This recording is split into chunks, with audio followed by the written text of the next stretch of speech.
Durante los últimos días, Donald Trump ha estado prácticamente ausente de la vida pública. Apenas unas fotografías fugaces en un club de golf han sustituido lo que solían ser apariciones constantes frente a cámaras y micrófonos. Ante esta falta de visibilidad, recurrió a su refugio habitual, Truth Social. Allí publicó un mensaje sobre su salud que, lejos de despejar dudas, las multiplicó. Lo interesante no es solo lo que dijo, sino por lo que dijo en ese momento. Un intento de cubrir fragilidades mientras busca desviar la atención hacia gobernadores demócratas con acusaciones de inseguridad. Recordatorio rápido, si les interesa este tipo de análisis, apóyenos con un me gusta, suscribiéndose y comentando. El 98% de quienes nos ven aún no están suscritos y esta comunidad puede crecer mucho más. Sin más, pasemos con la noticia. He wakes up in the morning and whatever whim strikes him is what he apparently says.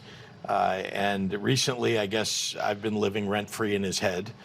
Chicago apparently is living rent-free in his head, even though on other days he'll talk about Baltimore, he'll talk about New York. Notice he never talks about where the most violent crime is occurring, which is in red states. Illinois is not even in the bottom half of states in terms of violent crime. But do you hear him talking about Florida, where he is now from? No, you don't hear him talking about that, or Texas. Their violent crime rates are much worse in other places, and we're very proud of the work that we've done, and we want more help. You know what kind of help we want? Civilian law enforcement help. We would like ATF agents to help us take more guns off the streets. We would like FBI, again, to coordinate with our local law enforcement to help catch perpetrators of crimes. If they would do that, we would welcome that, but that's not what they're planning. Mientras Trump insiste en pintar a ciudades demócratas como epicentro del caos, gobernadores como Pritzker muestran datos que ubican la violencia en otros estados y piden colaboración real de las agencias federales. Frente a eso, Trump ofrece espectáculo y retórica, no soluciones. If the President of the United States were to have a serious conversation with me and say, what can we do, particularly when you look at the cost of the National Guard of well over $1 million a day, what could we actually do? Do you know what I would tell him? I would tell him things like, we need to make sure we're increasing funding for local law enforcement, and we have to invest in our community groups and community organizations. Like that's a serious approach, how to address this issue, but asking me to deploy my National Guard, people who are not trained for municipal policing, is just not a serious approach. But I want to go back to Mayor Bowser again. She said it has been successful. Why would you say, wait, I want you to ask me this way instead of that way? Why fight with the president instead of having that chance if that is an opportunity that can improve crime? Well, no, and I have no interest in fighting with the president, but I have an interest in fighting for my communities and fighting for our people. And I respect Mayor Bowser, and I'm glad that the trend that she has seen over these past few weeks has continued the downward trend that DC has seen over the past year. That's wonderful. The idea of introducing the National Guard into every major American city, it is not sustainable, particularly when you're looking at the... La intervención de Moore tiene una lectura política adicional. Reta directamente a Trump a caminar por las calles de Baltimore, incluso ofreciéndole un carrito de golf si no puede hacerlo. El golpe no es sobre cifras, sino sobre su estado físico, y allí aparece el verdadero trasfondo de lo que provocó la reacción del presidente. Entonces, pues ahora tenemos este post. Joe Biden pasaba varios días seguidos sin ninguna aparición pública, y los medios decían que estaba lúcido y en la cima de su juego. Mientras tanto, está usando pañales y tomando siestas. Trump respondió, nunca me he sentido mejor en mi vida. Además, DC es una zona libre de crimen. La publicación busca dos objetivos: mostrarse fuerte frente a rumores de deterioro y, al mismo tiempo, atribuirse un supuesto control absoluto sobre la seguridad en la capital. Ambos elementos están entredicho. El hecho de que sea su ex médico de cabecera, ya sin licencia, quien difunde informes favorables alimenta aún más la desconfianza. Congressman, staying on this issue of transparency, let's talk about the dispute related to the files of convicted sex offender Jeffrey Epstein.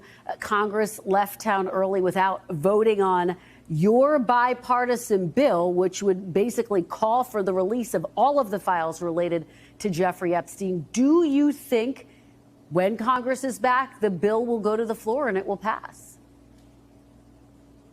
I'm very confident it will. I spoke to Congressman Massey. You had us both on a few weeks ago. We will have the petition live on September 2nd. We have all 212 Democrats committed to signing it. He has 12 Republicans. Only 6 of them have to sign it. What will be explosive is the September 3rd press conference that both of us are having with 10 Epstein victims, many who have never spoken out before. They're going to be on the steps of the Capitol. They will be telling their story, and they will be saying clearly to the American public that they want the release of the Epstein files for full closure on this matter. All right, well, we will track that very closely. A couple more topics to get through here, Congressman. President Trump announced this week the government will purchase a 10% stake in Intel. That's, of course, one of the world's largest chip makers. It's headquartered right in your district. You actually co-chaired Bernie Sanders' 2020 campaign. Now, as you know, Senator Sanders has pushed legislation that would require companies taking taxpayer subsidies to give some of that profit back to the people. Here is what Senator Sanders said back in 2022, and then what President Trump said just this week. Look. If private companies are going to benefit from generous taxpayer subsidies, the financial gains made by these companies must be shared with the American people, not just wealthy shareholders. I'd like you to give 10% of Intel to the United States of America. Not to me, to the United States of America. So, Congressman, do you support President Trump's push for the government to have a stake in Intel? I have no problem with the American taxpayers being reluctant shareholders in Intel. We did this when I was in the Obama administration with the auto bailout. FDR did that when he industrialized the nation. So I agree with Bernie Sanders. Here's my problem with the Intel deal, and I helped co-write the CHIPS Act, which gave the funding. Right now we're talking about $8 billion. If you talk to anyone in my district, they will tell you that the real need is $40 billion of investment. So how are we getting other investment into Intel? Second, they need Apple, they need AMD, and they need NVIDIA to actually buy the chips. What is the plan to do that? And third, we should make sure that if we are going to be a shareholder, we have labor neutrality and help workers. So those would be the three actual concrete items I'd like to see from the administration. All right, well, let's talk about the Democratic Party now. California Governor Gavin Newsom is warning this week that President Trump might not leave office when his term is up in 2028. Look.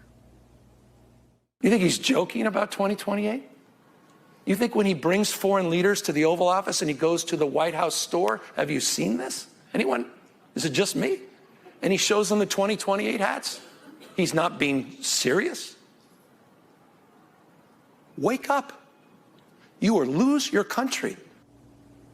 Congressman, is that overstated, or do you agree with Governor Newsom that you predict President Trump will try to stay in office?